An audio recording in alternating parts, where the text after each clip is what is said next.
Fala pessoal, tudo bem? Iniciando mais um Conecta Pecuária, hoje com o nosso tema Case do Sucesso na Prática Técnica. E eu tenho dois colegas de trabalho aqui novamente da equipe de extensão, a Ana Luísa.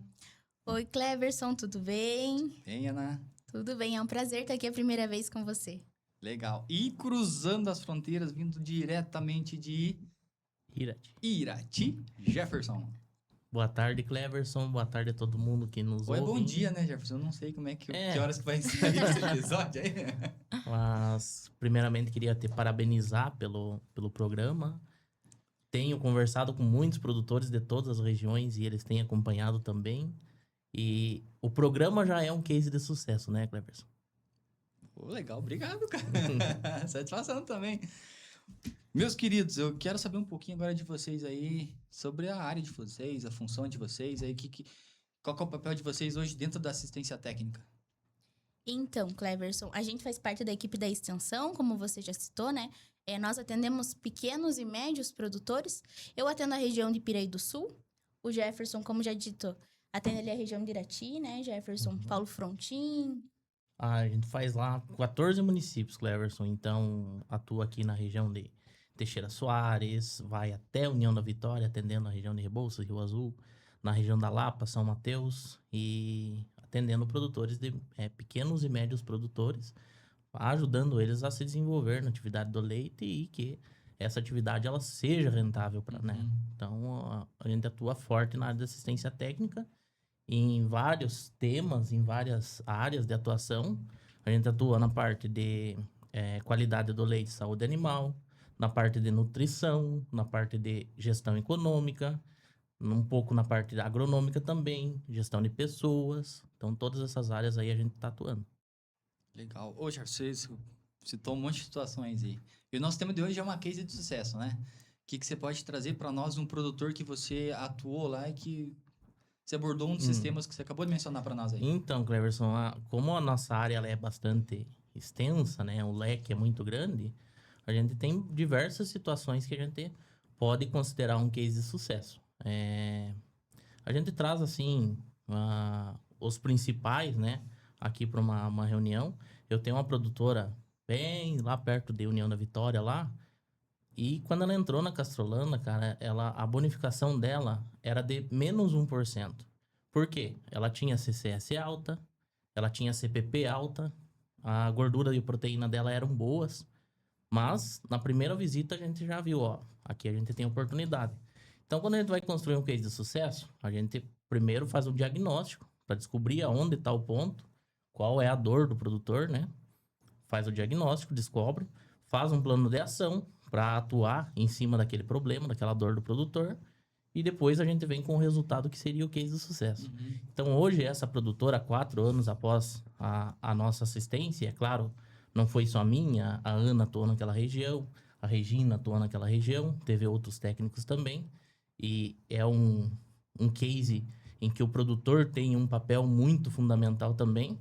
Hoje ela está com quase 30% de bonificação, ou seja, 30% o preço dela acima do preço base. Então, ela está conseguindo tirar um dinheiro extra bem maior do que ela tirava quando ela entrou na Castrolana, né? Isso seria um case de sucesso bem bacana de se mostrar aqui. Legal. E você atua também com uma gestão econômica junto aos pequenos produtores, Sim, fazendo todo esse processo? exatamente. Na gestão econômica, inclusive nessa propriedade, a gente está indo para o 2º ano fazendo lá. A gente conseguiu descobrir, a gente conseguiu diagnosticar quais eram os pontos que ela teria para melhorar. E a gente foi com a nossa recomendação falando para ela, ó, aqui a gente consegue melhorar. Aqui a gente já tá bom. E a gente foi conseguindo conduzir a propriedade nesse sentido. E nisso também eu acho que o principal sucesso que a gente consegue ter é a confiança do produtor, né, Jefferson? Porque é muito difícil, às vezes ele passa por muito técnico, às vezes ele faz anos essa mesma atividade e tá bom pra ele do jeito que tá. Aí vem uma pessoa de fora, falar alguma coisa totalmente diferente do que ele sempre fez e tentar arriscar o novo, geralmente é muito complicado. Então, quando ele começa a aderir o que a gente fala, é muito prazeroso pra gente. E quando vê dando certo, é melhor ainda, né? Sim. Legal. E o que mais chama atenção nessa situação, nesses casos de vocês, dos produtores, assim? É a gratificação, né, Cleverson? Porque, querendo ou não, a gente é contratado, a gente recebe um salário, mas quando a gente vê um produtor se dando bem, um produtor tendo um sucesso, é gratificante pra gente também. Então, a gente tem uma certa compaixão com os produtores, né? Sim, porque a gente, por mais que seja para nós uma vez no mês, às vezes parece que passa tão rápido, assim, a gente vê eles muito, mas para eles demora, né? A cada um mês ele vê a gente. E a gente passa por muitos momentos da vida também desse produtor. Então, a gente acompanha talvez um momento que não seja tão legal na família, ou por alguma bênção que aconteceu ali na família, e você vai pegando mesmo essa compaixão com o produtor. Quando ele vê que ele melhora, nossa, ele foi lá e comprou um carro novo, nossa, ele conseguiu reformar a casa. E saber que tem um pouquinho ali da tua mão, nossa, é muito gratificante mesmo. Mesmo que não tenha palavras, mas a gente vê que esse produtor tá cada vez melhor, ou que queria desistir, não desistiu. E hoje tá bem com isso, nossa, é maravilhoso mesmo. Legal, interessante também que faz um gancho que a gente estava conversando com o Jorge. E o Jorge trouxe um ponto interessante, inclusive no episódio anterior, ele fala na questão tipo, dessa orientação para o produtor, onde acaba sobrando um tempinho para ele viajar, né? Então ele já tá ganhando dinheiro, já tá trabalhandinho, a fazenda tá fluindo, então ele tem esse tempinho para fazer uma viagem, né? Sim. Entra muito bem-estar, né? O bem-estar da família, ele é muito importante para nós também. É a mesma coisa quando a gente vai dar alguma orientação. A gente sempre tem que ter muito cuidado com o que a gente fala também para as pessoas, né? Principalmente que a gente tá entrando naquele ambiente que é dela e a gente vai falar alguma coisa que talvez não seja do agrado dela. Então, é muito assim, a gente tem que se balancear bastante com as coisas que a gente fala, como a gente fala. A gente tem que ter essa confiança do produtor para ele entender que a gente nunca vai falar alguma coisa por mal para tentar atingir, né? Mas sim pra gente realmente melhorar, porque o que a gente quer é melhorar. O nosso serviço também fica mais fácil quando eles melhoram. Então, o nosso serviço, na verdade, é na base da confiança, é na base da adesão que eles têm na nossa palavra. E existem vários perfis de produtor, né, Cleverson? Você sabe bem, né? Tem aqueles produtores que você tem que levar mais na brincadeira, e tem aqueles que você tem que falar muito sério. Então, o nosso papel também é identificar esse perfil para saber como que a tua recomendação vai ser seguida de uma forma fácil por ele. Tá? Então, é um trabalho, é um leque muito complexo, é um leque muito grande. O nosso trabalho dentro da assistência técnica. Legal. Ana, o Jefferson contou uma case de sucesso dele ali, né? Sim. Eu queria ouvir uma tua também. Mas então, Cleverson, é sempre bem parecido as nossas cases, porque como a gente trata de produtores pequenos, eles não têm muito recurso às vezes, então o ideal sempre seria às vezes algum descarte de animal, alguma coisa, e a gente trabalha com o pouco que a gente tem. Então, às vezes ele tá sem dinheiro naquela época e a gente precisa resolver naquela época. Então, eu tenho um produtor em Piraí do Sul, que eu comecei a atender ele já faz, eu acho que 1 ano e pouquinho. Ele sempre foi, assim, muito desconfiado de tudo que a gente falava, já passou vários técnicos. E ele dava muito certo no começo. Só que nesse começo, que dava muito certo, ele precisou de um dinheiro extra e ele acabou vendendo as novilhas que ele tinha. E como a gente sabe, quando a gente vende novilha, a gente fica sem o plantel, né? Sem esse novo plantel. Então, a gente não consegue descartar as vacas porque a gente não tem renovação de plantel. E isso aconteceu com ele. Aconteceu que as vacas mais velhas, elas pegaram uma bactéria que é o Aurus, que para quem, né, é ali do meio sabe que é uma bactéria de difícil combate e é muito contagiosa. Então, esse rebanho dele se contagiou com essa bactéria. Ele não tinha novilha para repor e descartar esses animais. Então, foi bem complicado. E com ele foi um serviço, na verdade, de insistência técnica, né? Que a gente fica insistindo, não, vamos fazer desse jeito, até que um dia o resultado dele, da CCS, veio muito alto. Aí ele me ligou desesperado, ele falou assim, Ana, eu quero que você venha acompanhar um Mordem aqui, pra gente ver o que tá acontecendo, pra você ver, não sai nada de grumo, como que tá dando tão ruim esse meu leite, assim. Eu falei, não, claro que eu vou, né? O tanto que eu esperava que ele me ligasse algum dia pra isso, ele nunca tinha me dado essa oportunidade, né? Quando eu fui lá, eu descobri que ele não sabia fazer alguns manejos básicos, assim, e talvez nunca ninguém chegou nesse ponto. Às vezes ele mesmo nunca deu confiança pra ninguém chegar nesse ponto e mostrar pra ele como que fazia tal coisa. Então, a partir desse momento que ele aprendeu a fazer esse manejo, ele começou a identificar as vacas. Aí eu propus pra ele, pra gente dividir essas vacas, então tirar todo o leite que estaria, no caso, contaminado, né, através do teste do CMT, e mandar para o tanque só o leite sadio, no caso. Pra gente ver se realmente ia dar diferença nessa amostra dele. E deu, era o que a gente esperava e dava, era só a confirmação que eu precisava para talvez ele confiar um pouquinho na minha palavra, né?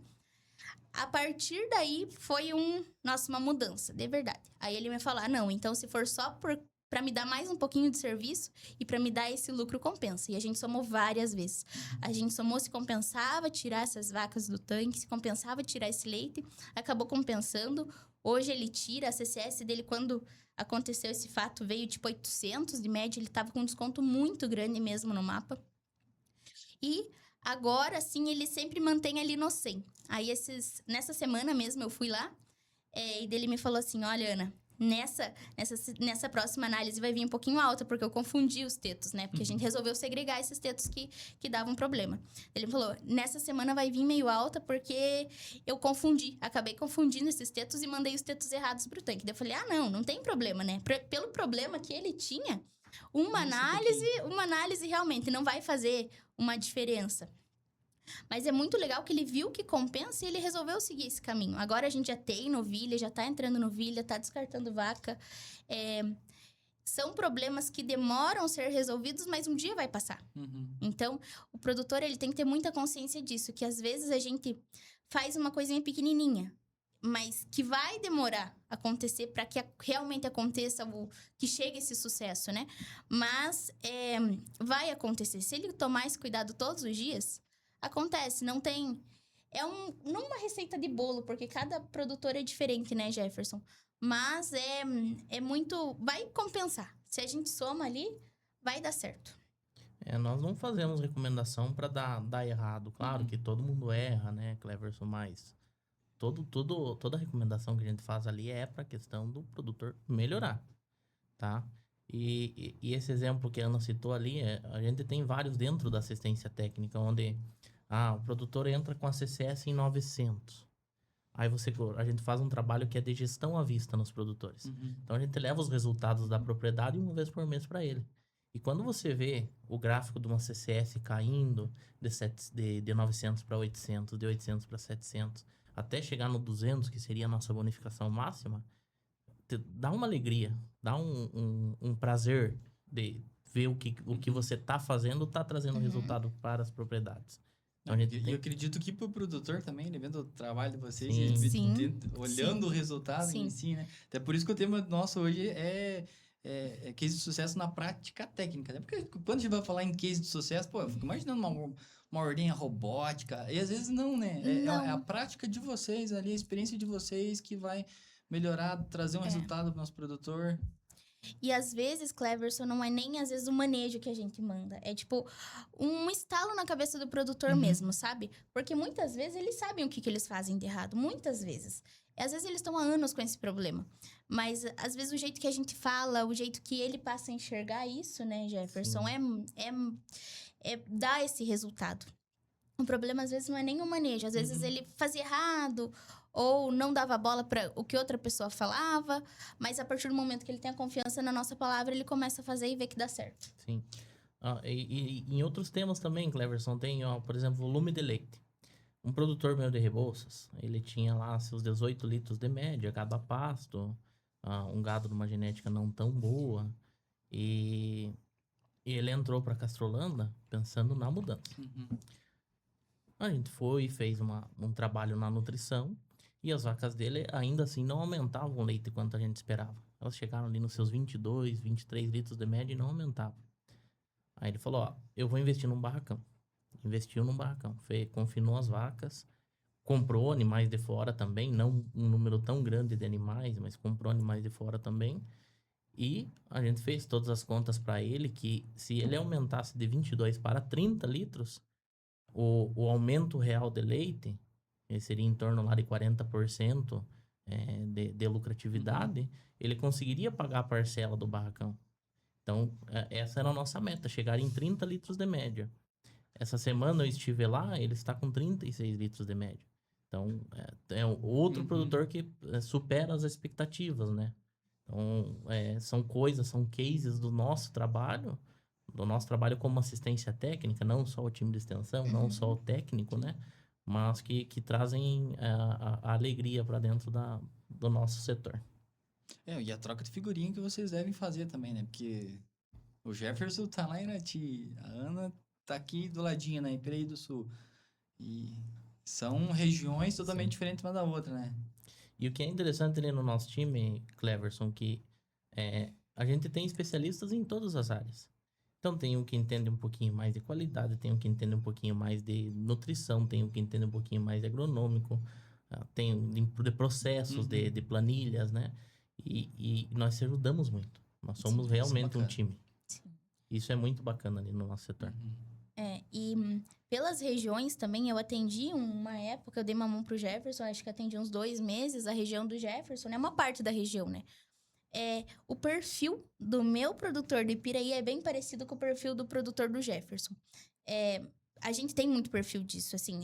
Tem produtores que têm um perfil mais técnico, tem produtores que têm um perfil muito mais pessoal. Eles gostam de fazer essa amizade antes de seguir alguma recomendação. E tem produtor que ele quer, que ele chega, ele só quer saber o que você recomenda, é isso. Qual que é o resultado vai melhorar. Exatamente. Então, a nossa região, ela é bem parecida. Por mais que ela seja distante uma da outra, mas ela é bem parecida. Então, é mais fácil pra gente ir se modulando, né? Sim. E tem a questão também, Cleverson, que tipo, a minha região é um pouquinho separada aqui das demais, né? Das demais. Mas é uma região que a gente tem produtores lá que tem perfil com bastante potencial. Temos alguns produtores, temos da minha carteira, bastante produtores que têm esse perfil bem produtivo mesmo, sabe? E são aqueles que a Ana tá falando, que chega lá, eles querem saber o resultado. O que isso vai me trazer? Legal, velho. Gente, mas aí eu queria fazer, pra nós, antes de caminhar aqui pro nosso finalzinho, porque hoje era pra ser um negocinho rapidinho, só pra gente trazer nossa case de sucesso aí, eu queria saber o que incentivou vocês, como que vocês chegaram hoje pra fazer o que vocês fazem. Já avisou que tecnista, isso? Não, eu sou engenheiro agrônomo. Engenheiro agrônomo. Eu sou zootecnista. Cara, qual foi o ponto de partida? Falar assim, eu quero ser agrônomo, eu quero trabalhar no campo. Quando eu era pequeno, a minha mãe, ela era produtora de leite junto com meu avô. Então, eu tirava ainda na mão lá 10 vaquinhas. Claro que 10 vaquinhas pra tirar na mão é bastante coisa, né? É bastante, né? Bastante coisa. Mas ela tinha já essa atividade. E eu fui crescendo como filho de produtor rural. Fui crescendo, fui trabalhando na lavoura, fui trabalhando no mato, cortando lenha e tudo. E até que com meus... deixa eu pensar... 17 anos... De 14 para 17 anos eu vim fazer o colégio agrícola aqui em Castro. Aqui em Castro, Olegário Macedo ali. E ali eu peguei a paixão pela vaca. Aí tive propostas até para subir pro Maranhão, pro Mato Grosso, trabalhar lá na parte agrícola. Eu falei, não, eu quero leite para mim. Aí saí do colégio agrícola, fui trabalhar ainda com meu pai. Trabalhei 2 anos numa cerealista. Fiz faculdade de agronomia. E a faculdade de agronomia, muitos se enganam. O leque também é gigantesco, então você tem diversas áreas que você pode atuar. Inclusive na bovinocultura de leite. E eu saí da faculdade e já entrei na área do leite. Então, aí eu já estou há 10 anos trabalhando com leite. Há 4,5 na cooperativa Castrolanda, mas há 10 anos trabalhando com leite. Então, essa paixão já vem de família desde pequenininho de colo. Mesmo. Legal. Eu cheguei na vaca, na verdade, depois que eu já estava na faculdade, né? Então, no meio da faculdade, a gente tinha que fazer estágios obrigatórios mesmo. E eu fiz com um cooperado nosso mesmo, de Piraí. E foi ali que, pra mim, ele é um produtor grande, né? Ele é bem referência aqui da criação de Jersey na região. E ali eu vi o que eu queria fazer. Aí, pelo destino mesmo, consegui o estágio obrigatório na cooperativa. Desde que eu consegui o estágio obrigatório, apareceu a oportunidade de eu continuar trabalhando na cooperativa e na região aqui pertinho. Era tudo que eu queria, trabalhar na cooperativa e aqui pertinho de casa, né? Então, aí foi só seguindo mesmo. Mas eu gosto muito do que eu faço, é muito prazeroso mesmo. A gente sempre... É um serviço bem exaustivo, né, Jefferson? A gente lida com pessoas e pessoas, elas... É muito difícil de lidar. Tem dias que a gente não dá pra falar com pessoas, mas todos os dias a gente tem que estar pra falar com pessoas. Tem esse ponto difícil, mas eu acho que pelo gostar de fazer isso, todo dia nossa rotina é diferente, todo dia a gente é muito abençoado por lidar com os nossos cooperados. Então, são produtores que a gente vê todo mês, a gente vai criando uma amizade, vai pegando o jeito de cada um. Então, ele se torna muito prazeroso. Uhum. Finalizando, então, se o produtor ouvir esse episódio hoje, né, e quiser aplicar amanhã o que vocês recomendaram aí sobre as keys de vocês, como que ele deve começar? Então, Cleverson, eu acredito assim, ó, o começo de um case de sucesso é, como eu falei, a gente fazer um diagnóstico. Aonde está meu ponto fraco? Aonde eu posso melhorar? O que eu posso melhorar? É fazer um diagnóstico. Uhum. Porque às vezes assim, a gente chega num produtor e você faz o diagnóstico lá, o teu problema é CCS. E nós despejamos um monte de informação no produtor e o produtor não absorve. Então, o primeiro passo é fazer o diagnóstico, o segundo passo é a execução, e o terceiro passo, que é o case de sucesso, que seria o resultado. Perfeito. Eu acho que se aplica muito ao que o Jefferson falou. Acho que o primeiro passo para ter um case de sucesso é a gente entender que ninguém é perfeito e a gente sempre pode melhorar. Porque nada às vezes a gente entra num platô que tá tudo muito bom, realmente, e isso acontece. Eu tenho muitos produtores que realmente estão num platô, assim, que tá ótimo do jeito que tá. A gente sempre pode melhorar, a gente tem indicadores que sempre podem pagar mais. Mas acho que quando você decide começar, já é teu case de sucesso. Quando você decide mudar, você já tá começando um case de sucesso. Isso aí. Galera, obrigado pela participação de vocês. O tempinho do Jefferson vim de lá. Obviamente ele veio fazer uma coisa a mais, não veio só pro nosso episódio, né, Jefferson? Mas, cara, queria deixar meu abraço pra você e agradecer pela participação do episódio de hoje. Ana também? Eu agradeço, Cleverson. Muito obrigado pelo convite, hein? Vamos divulgar. A Ana tava brincando ali, gente. Que nós ia fazer um... A hora fugiu ali, O quê? Nós ia fazer o pagamento lá O tráfico pago? Nós ia fazer um tráfico pago pra expandir mais episódios dela. Lá pro lado do Piraí vai bombar esse episódio aí. Cleverson, muito obrigada pelo convite, que seja sempre um sucesso. Pode contar conosco, com a nossa equipe. Acho que a gente sempre tá de braços abertos pra abraçar qualquer demanda que você tenha também. Legal, obrigadão, gente. E, viu, Jefferson? Tava com vergonha, falou que ia ficar vermelho no episódio, nem ficou, cara. Não tem como não ficar, hein? Ele já é. Não, cara, não vou. Eu tenho vergonha e fico vermelho. Não, cara. Essa é a piadinha de sempre. Quem me conhece sabe. Galera, forte abraço. Até o próximo episódio.